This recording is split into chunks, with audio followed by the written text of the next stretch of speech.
Okay,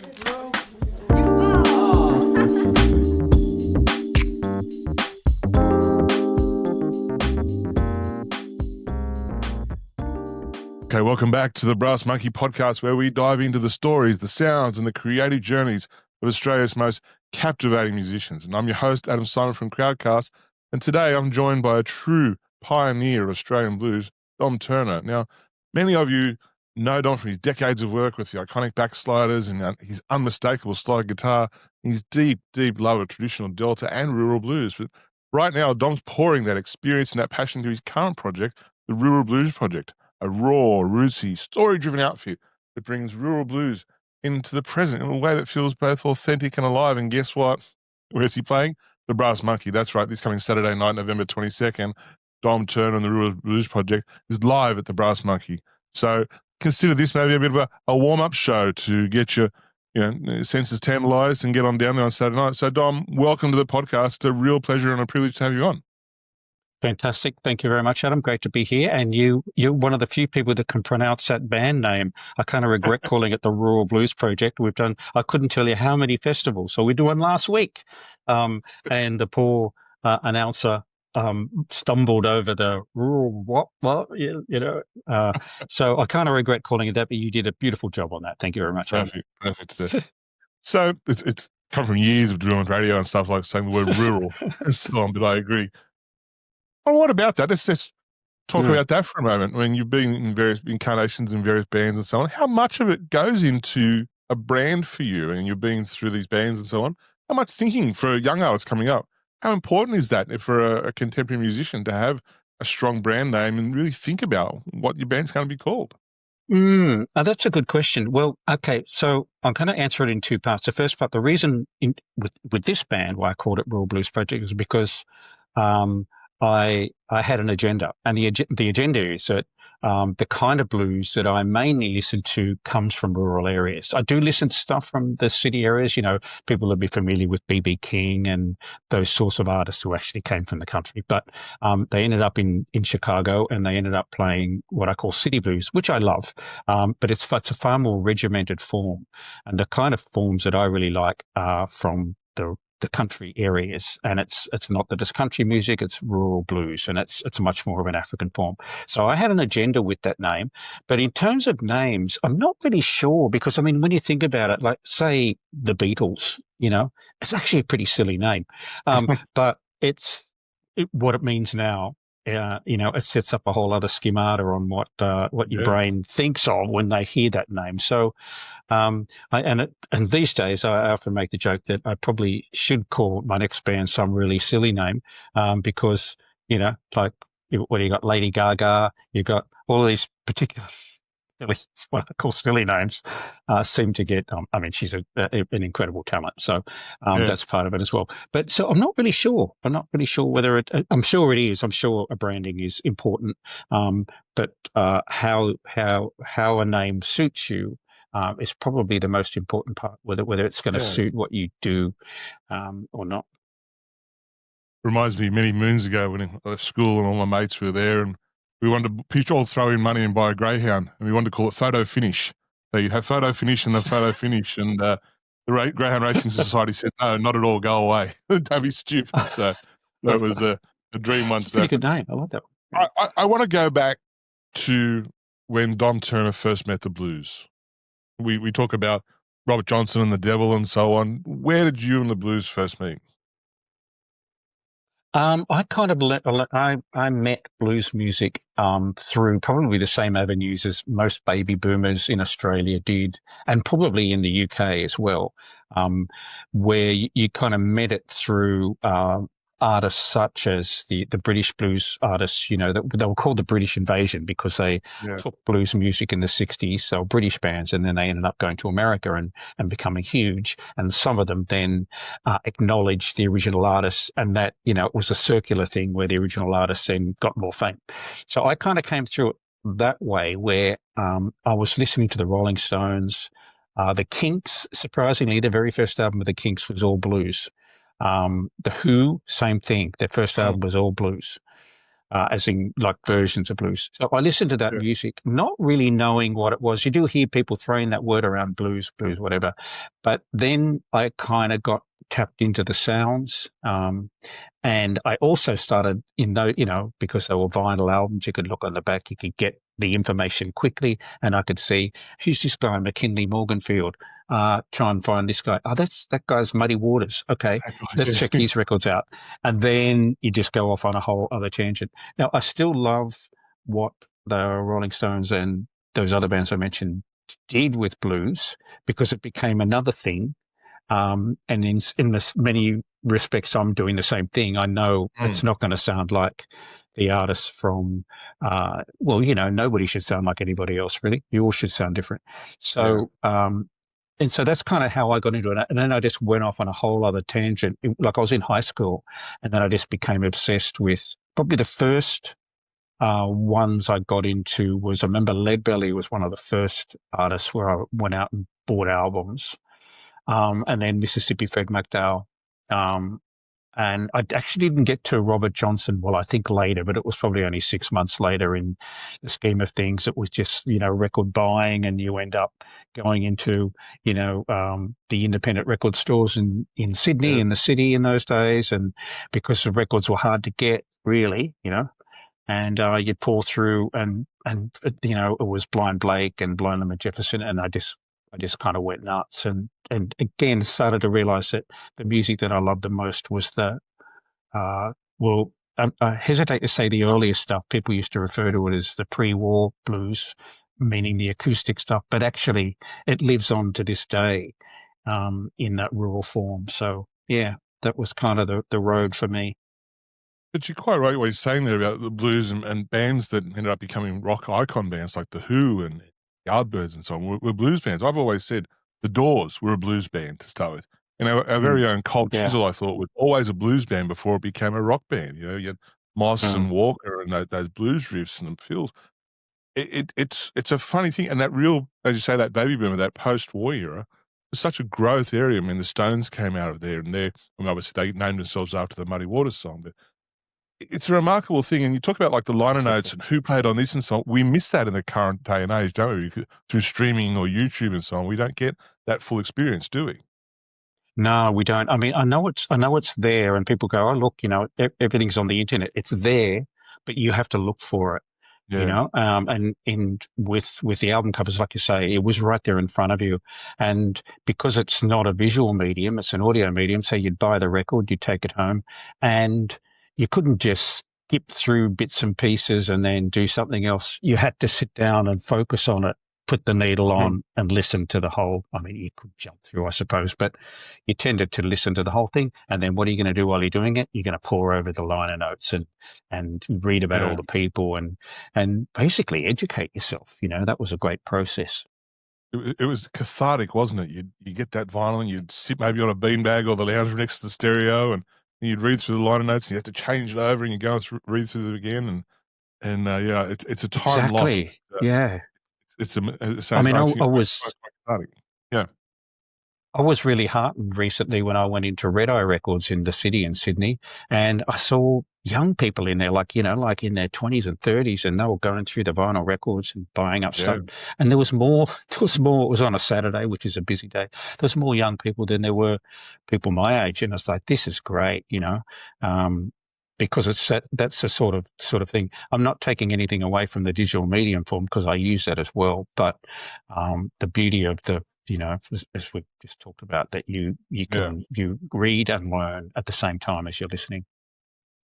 A lot of people know you through your long-running work with the Backsliders. How did that chapter of your life set the stage for what you're doing now with the Rural Blues Project? Well, it's almost like a kind of a full circle thing in one respect, because Backsliders I started in 1986. I'd had this kind of, I used to call it cognitive dissonance. Do I want to play electric music or do I want to play acoustic music? And I went to America in 86, and I started to see bands that were kind of really mixing both. It wasn't really happening here. It was more, I had an acoustic duo here before then, and I had a couple of bands, but the two didn't ever meet. It was, Yeah. but there was much more kind of, I particularly remember seeing some Louisiana bands that, had acoustic guitars and violins and maybe drums and bass and doing kind of cross blues zydeco and going, oh yeah, we can mix this all up. So I came back with the idea of doing versions of the earlier blues form songs. So, okay, I did that. And, after a number of years, I started writing and, we ended up writing lots of songs rather than doing versions.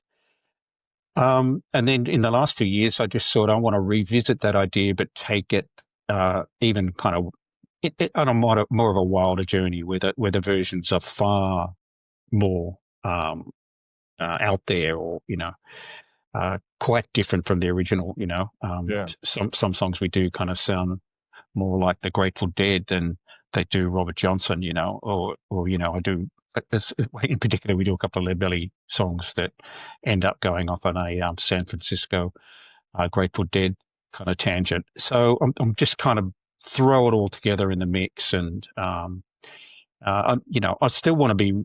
I don't want to be irreverent in any way, but I over the years have learnt, and particularly from traveling to America so much, that artists there do it as well.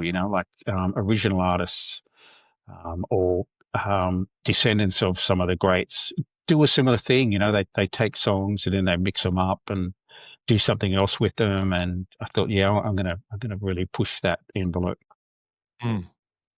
I think that's the beauty now of that, I suppose, evolution of technology and music and information and so on. And with that in mind, is there a lesson that the 2025 Dom Turner will go back and tell the 1986 Dom Turner? Yeah. One of the lessons is I when in 1986 I was even though I was doing these versions of the songs and I was conscious of the fact that hey, um, I can never sound like Robert Johnson because I'm not Robert Johnson. It's like you have to. The aim is not to sound like anybody else, and I wasn't doing that then. I was trying to just do versions of things. In many respects, I love what I did then. I think it was really good, but it was more of a technology thing. I was a little bit scared to push it too far. I think I thought that the blues police might get me, um, if I sort of yeah did too wild a version of things. Whereas now I'm not like that at all. So that's probably one thing that I've learned. The sound that you're generating with this project, the Rural Blues Project, it's still very fresh. It's still very dynamic. It's steeped in rural and it's steeped in that traditional sound, but it is still a very fresh sound to me. And it has a raft of, say, of musical influences that you've mentioned. Did that then also then, I suppose, frame for who else you wanted to join the band? And for those who have not seen the band, who else is in the band with you? Well, the lineup actually varies. Essentially, it started as a duo, and to be honest, we're doing more and more things as a duo. And so the duo being me and Roscoe Clark on drums. So Mhm. that kind of as I said, that's where it started, and that concept is very much for people who are familiar with Lightning Hopkins. He often just had a drummer or some kind of percussionist. John Lee Hooker, while he didn't very often some of his earlier stuff, he got his percussion from his foot stomp, basically. But still sounded like a whole band. So we kind of work on that premise that we're getting most of the sound from the guitar and the drums, and then we augment with a third person. So occasionally it's violin, but at Brass Monkey, Okay. it will be John Gauchi who will be playing kind of a range of things from accordion to melodica, Yep. which is a dub reggae instrument people might be familiar with, but we use that in a few things. And also he plays sort of various keyboards. So that's kind of in the mix for the Brass John, Monkey, but it does vary. it helps when you've got a walking encyclopedia of music like John Gauchi on stage, I'm sure, to musically inspire you and also grab that audience right in as well when that with your guitar as well. And that's one thing I wanted to ask you. Your own guitar, is that, I mean, that's such a defining feature of your sound. I saw you at Cronulla Jazz and Blues Festival. It's a fantastic set. I want to ask you since then, are there particular tunings or particular guitars or techniques that have become central to you over the years, or you've adapted for this particular project? Well, yes. I'm just trying to think. I tend to play more often, not exclusively, but more often than not in open tunings on guitar. So for the uninitiated, I don't. You can stand it to you can tune it as it normally would be, or you can tune it to an open chord.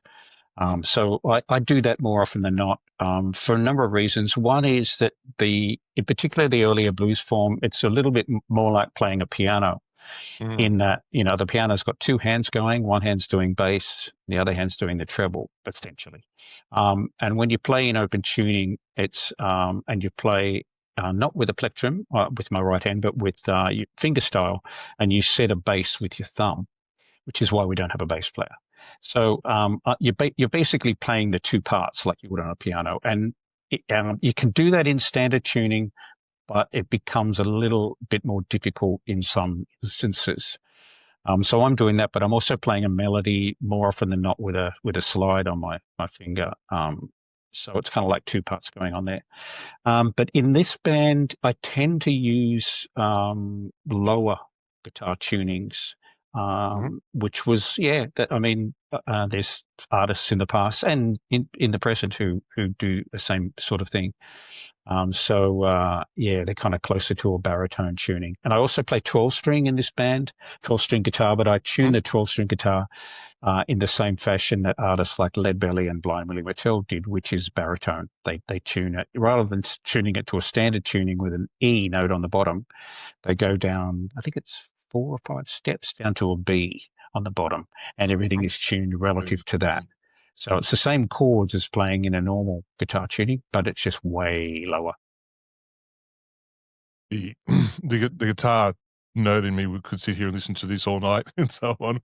But also I want to ask about because I find that open tuning model about how you play is brave and daring and exciting all at the same time, and it's such a remarkable way to do it and make this amazing instrument into multi instruments on stage of all things too. So it's a remarkable talent. But I wanted to ask about when it comes to songwriting for yourself, whether throughout your career, is a song usually begin with you with a riff, or is it a story or a rhythm, or does it come from somewhere else, or is it different per song? That's a great question, Adam. And it's funny you should bring this up. I've just about an hour ago I was on the phone to Jeff Lang because we're about to be doing some things next year, and part of it is writing a song to begin with, and we were just discussing that as well. So how are we going to go about this? So we had the same discussion, but I operate in the way that I have a whole lot of bunch of riffs that on my iPhone, on my voice memos. There's, I don't know, there's hundreds of them on there, and Yeah. you'll think of something, and then you put down a riff, and then at other points, you'll hear somebody saying something on the street, or you'll think of something, and then you'll be watching a movie, and someone will say something amazing, and you'll write them down. I've got all these notes. So generally, it's just piecing together these bits of the puzzle like that, like the riff. Okay, Yeah. what's that? What feeling does that evoke, and what lyrics are going to put with that? So that's one thing. Other songs come immediately. When my sister passed away in the early 2000s, after a long illness, I wrote a song for a funeral in 5 minutes. It just came out, the whole thing just came out. So I was quite amazed too. I thought, God, wow, that was quick.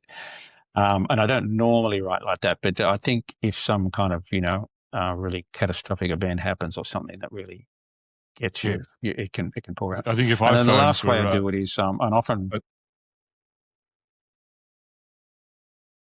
repeat that. Sorry. I was saying, I think if iPhones were all of a sudden made obsolete overnight, songwriters and musicians around the world would be aghast at what they'd lost on their little devices. Wow, absolutely. Yeah. I mean, I've got in my kind of music room at home, I've got boxes of cassettes. It's got the same thing on there.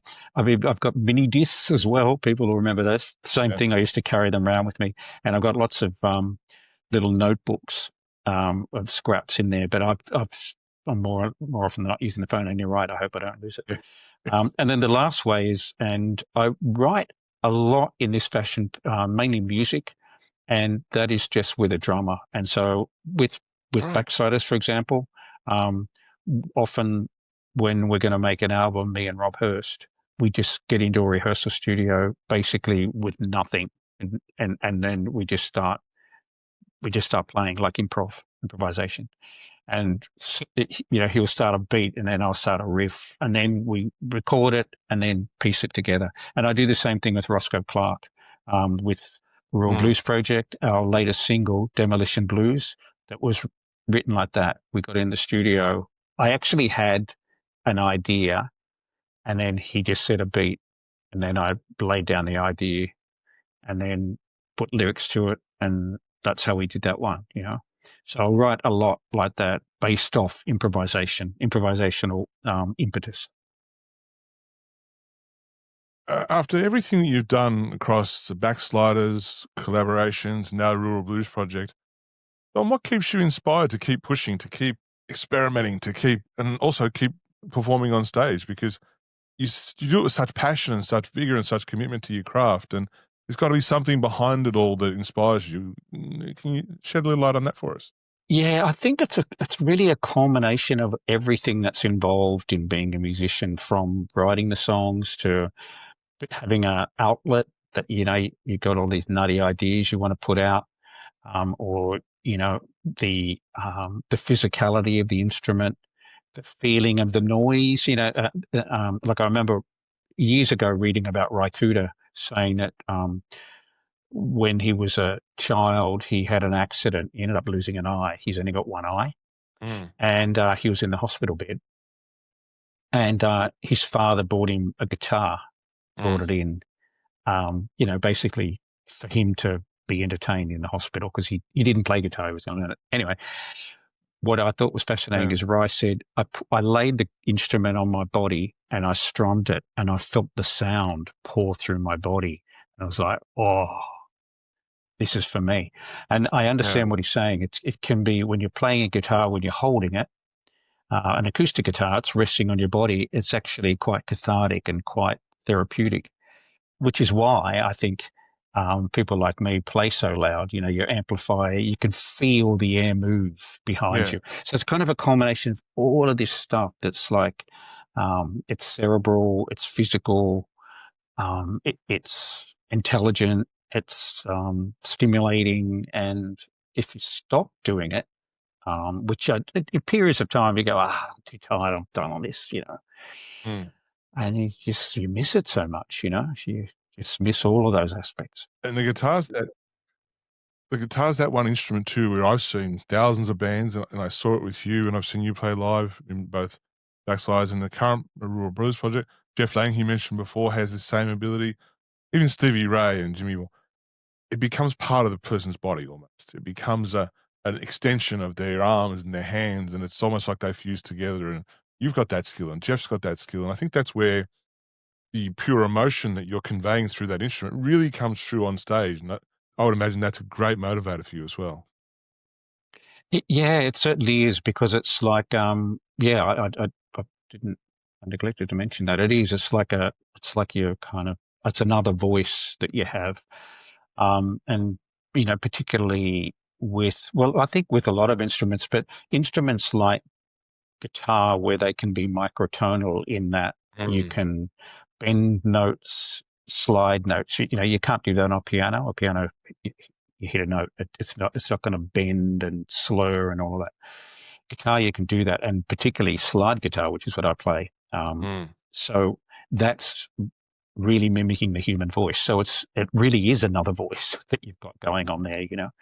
I was fortunate enough to play with Derek Trucks last year in the Tedeschi Oh, Trucks wow. band, and I played with him actually. Gosh, in the 2000s in Adelaide at a festival there. He asked me to play with him, which was a great honour.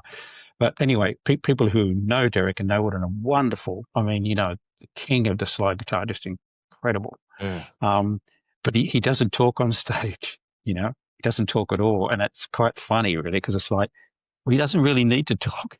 It's all Yeah, coming no. out of that guitar, actually, the funny thing is, actually, Derek's quite a talkative character. Yeah. I've spent time with him, and he's very talkative, but not on stage, not a word. It, He just it's funny you plays, and say that. it's like, yeah, that's your voice. Yeah, it's funny you say that. Like his music does the talking. I remember my father and my uncles used to talk about seeing Roy Orbison, and Roy Orbison was 36 minutes in and out. Thanks, no banter, no nothing. And I said, well, we're so used to banter. We want to talk. We want to hear stories and so on. And my uncle said, sang. That's what we went to hear. That's what we went to feel, and so on. We didn't care if he talked or not. We had 36 minutes, and the Everly Brothers would have opened, and for that space, we were in heaven. And I think that's what music can do to us, whether it be digital or recorded or even cassettes are making a comeback now. And I saw a 6% growth in CD sales last year for the first time in forever. So who knows? Maybe CDs That's might make good a big news. comeback. But last question. Thank you so much for your time tonight, and looking forward to seeing the show. But last question. Saturday night, November 22nd, we're down at the Brass Monkey. Dom Turner and his band walks on stage. What's it feel like in that moment to be Dom Turner? It feels great. There's always a bit of trepidation. You think, people like it. Funny. The weird thing is with this band, there's also, that's probably everything. I mean, on the other hand, it's like, well, if you don't like it, it doesn't really matter because we like doing it and we're going to do it anyway. But it's better when people like it, when people are with you. So there's always that little bit of, anticipation. But you just kind of you hope that you can get into the moment, and particularly with this sort of music that I play, it's really about getting into the song, getting into the moment, forgetting about everything else, just the people in the room. See if there's some bit of love coming back and forth. It's a great feeling. I always really look forward to it, and really looking forward to the Brass Monkey. I haven't played there for a few years, I think. Yeah. Okay. So I'm really looking forward to coming back. It's such a great room. It is a great room. We hope to see everyone down there this coming Saturday night. We'll put the link to the tickets in the show notes today. But Don, thanks so much for joining us on the Brass Monkey podcast. It's been really fantastic to hear how your journey has led from the Backsliders all the way up into the Rural Blues Project and getting a taste of what this new chapter is all about.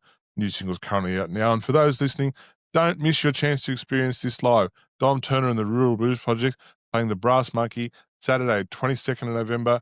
Grab your tickets, bring some friends, and get ready for a great night of deep, soulful rural blues. You can follow Dom and the Rural Blues Project on social media and on the streaming platforms to stay up to date with his new music and future shows. And as always, if you like the show today or other shows, make sure you like, subscribe, and share it with your friends. So, Dom, thank you so much for your time. We'll see you at the Brass Monkey on Saturday night. I'm Adam Simon from Crowdcast. Guys, thank you for tuning in as always, and we'll catch you next time. Thanks, Adam. Love your work.